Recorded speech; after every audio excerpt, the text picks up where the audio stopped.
Hello everyone, आज मैं आपके लिए लेके आई हूँ मखाने की खीर। ये बड़ी ही टेस्टी और मज़ेदार बनते हैं और इसे नवरात्रि में आप खाइए और हेल्थ भी आपकी अच्छी रहेगी। बच्चों को भी दे सकते हैं आप। और ये नवरात्रि स्पेशल खीर है मखाने की। तो जिसके लिए मैंने गैस पे कढ़ाई रखी हूँ। यहाँ पे मैं देसी घी डाली हूँ। तो ठंडियाँ चालू हो गई हैं, तो जिस वजह से जो देसी घी है वो मेरा जम गया है। तो उसको हम इस तरह से गैस पे जब हम चालू करेंगे गैस, तो हमारा देसी घी जब गल जाएगा तो उसमें हम मखाने डाल के अच्छे से उसे हम चलाते हुए भूनेंगे। तो इसे आप तब तक भूनें जब तक कि हल्का सा क्रिस्पी ना हो जाए, तब तक इसे चलाते रहें। तो ये मखाने भूनना बहुत ज़रूरी है, और भूनेंगे तो इसमें जो घी का जो स्वाद है ना, ये मखाने में और इन्हेंस होके आएगा और खाने में ना खीर और भी टेस्टी लगेंगे। तो देखिए, हमें इतना भूनना है कि ये इस तरह से क्रिस्पी हो जाए, यानी कि इजीली अपने आप फूटने लगे। तो इसे एक बर्तन में निकाल लूँगी। अब सेम कढ़ाई में मैंने आधा लीटर दूध लिया है, और ये दूध ना फुल फैट वाला है। इसे हम हाई फ्लेम पे रखेंगे। जब इसमें उबाल आने लग जाएगा तो हम फ्लेम को मीडियम कर देंगे। अब इसको अच्छे से स्पैचुला की सहायता से हम अच्छे से इसको स्टर करते हुए चलाएँगे। तो इसे आप चलाते रहिए इस तरह से, और आपको ये दूध को तब तक पकाना है जब तक ये दूध आधा लीटर से 1 पाव ना हो जाए, यानी कि मतलब दूध का आधा ना हो जाए। तब तक आपको इसको अच्छे से स्टर करते हुए पकाते रहना है, तभी ये खाने में काफ़ी टेस्टी और मज़ेदार लगेगा।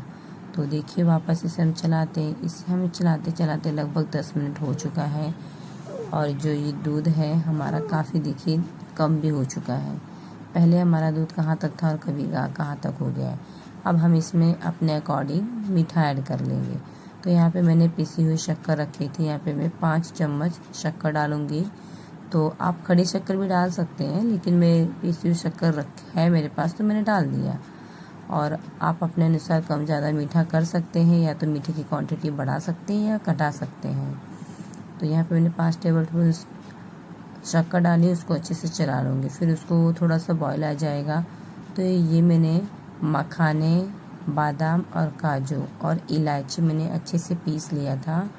तो इसकी वीडियो नहीं बना पाई क्योंकि मेरी बैटरी लो हो गई थी, इसलिए मैं इसकी वीडियो नहीं बना पाई। तो ये चीज़ों को आप कम से कम ना सभी चीज़ों को दो तीन लेके अच्छे से, और मखाने कम से कम 10-15 लेके अच्छे से इसे हम मिक्सर में ग्राइंड कर लेंगे, और उसके बाद इसका पाउडर बना लेंगे और इस दूध में मिक्स करके हम चलाएंगे। तो 5 मिनट तक इसे पकाइए। उसके बाद फिर आप मखाने डाल दीजिए। फिर मखाने डाल देंगे हम, मखाने को भी अच्छे से इसे पकाएंगे। तो मखाने को भी आपको 5 मिनट तक पकाना है, क्योंकि जो हमने ड्राई फ्रूट्स डाले हैं और जो दूध है वो मखाने में अच्छे से जाके एकदम जूसी मखाना बन जाएगा। तो देखिए, हमारे खीर बन चुकी है। अब हम गैस को ऑफ कर देंगे और सर्व करते हैं। लीजिए, हमारे गर्मा गर्म मखाने की खीर तैयार है। एक बार इस रेसिपी को आप ज़रूर बनाइए। मुझे विश्वास है फ्रेंड्स, आपको ज़रूर पसंद आएगा। और ये देखिए, मखाने कितने सॉफ्ट और रसीले दिख रहे हैं। ये अच्छे से इसमें जो दूध है सब हमारा अच्छे से उसके अंदर ऑब्जर्व कर लिया। और ये खीर बहुत ही टेस्टी बनते हैं, और एक हेल्थी ऑप्शन है, बच्चों को भी खिला सकते हैं। और नवरात्रि में तो आप ज़रूर बना के खाइए। तो फ्रेंड्स, अगर वीडियो ज़रा भी पसंद आए तो वीडियो को लाइक करें, चैनल को सब्सक्राइब करें। इसी तरह सिंपल रेसिपी मैं अपने चैनल पे लाते रहती हूँ, पुष्पा कुकिंग चैनल पे फ्रेंड्स। तो वीडियो आए तो वीडियो को लाइक और चैनल को सब्सक्राइब जरूर करें, और कमेंट करके बताइए ये वीडियो आपको कैसी लगी। तब तक के लिए अपना ख्याल रखिए फ्रेंड्स, मिलते हैं अगली रेसिपी में। Bye bye.